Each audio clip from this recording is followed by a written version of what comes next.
Hi everyone, this is Mikala Monson. For my project in oral pathology, I am going to explain what is necrotizing ulcerative gingivitis, which is NUG.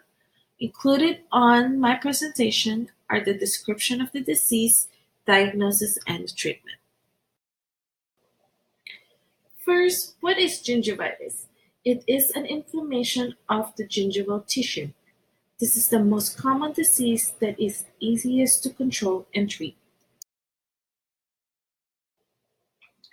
There are different types and stages of gingivitis, and one example is NUG, which is necrotizing ulcerative gingivitis. What is NUG? It is a disease that has been described over centuries and is characterized by a rapid onset of pain and development of necrotic ulcerative lesion of the gingiva. Back in World War I, in 1941, trenches were made for the front-line soldiers to protect themselves from the enemy. Life in the trench is a very stressful and unhygienic place to live, but this is the only way for the soldiers to be safe. There are a few names that is associated with NUG, such as trench mouth, Vincent's disease, or Vincent's stomatitis.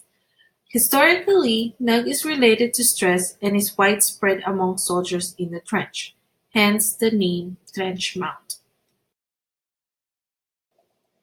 The diagnosis for NUG is based on clinical examination, but it has a signs and symptoms as well. Here are the signs of NUG. The gingiva shows that it has a punched-out gingival margins, pseudomembrane coating.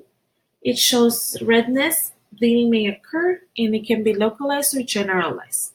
The microorganism that's involved is fusiform bacteria and Prevotella intermediate. Symptoms: Patient may experience intense oral pain. It has a strong odor. Occasionally, patient may develop a fever. NUG is also common on young adults, ages 18 to 30 years old. More signs and symptoms. Patient should avoid eating spicy or hot food. This may lead to more discomfort to patient. Patient will also have metallic taste and excessive amount of pasty saliva. Here are the other predisposing factors of NUG. It is stress-related, poor diet, poor oral hygiene, if a patient is a smoker, and NUG is also present on patient with HIV positive. I wonder if there's any treatment for NUG.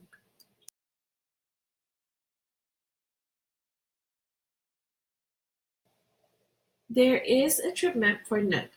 Patient must have periodontal treatment done, rinse with chlorhexidine. Doctors can prescribe antibiotic and pain medication. The dental hygiene can also counsel their patient with proper home care and smoking cessation. Follow-up treatment is needed. Second treatment should be follow-up in 1 to 2 days to check if another debridement is needed. Third visit is recommended in 3 to 5 days. This disease leaves a cratered papilla and surgical correction might be needed. There are a few differential diagnoses of NUG. 1. Primary herpetic gingivostomatitis. Second, desquamative gingivitis. Third, ascorbic acid deficiency, which is also known vitamin C deficiency. What will happen if NUG is left untreated? NUG can become chronic and recurrent, and in very rare cases can lead to rapid destruction of the tissue and bone. Now it's called necrotizing ulcerative periodontitis, which is NUG. Here are my references. In summary, taking care of your oral health is very necessary.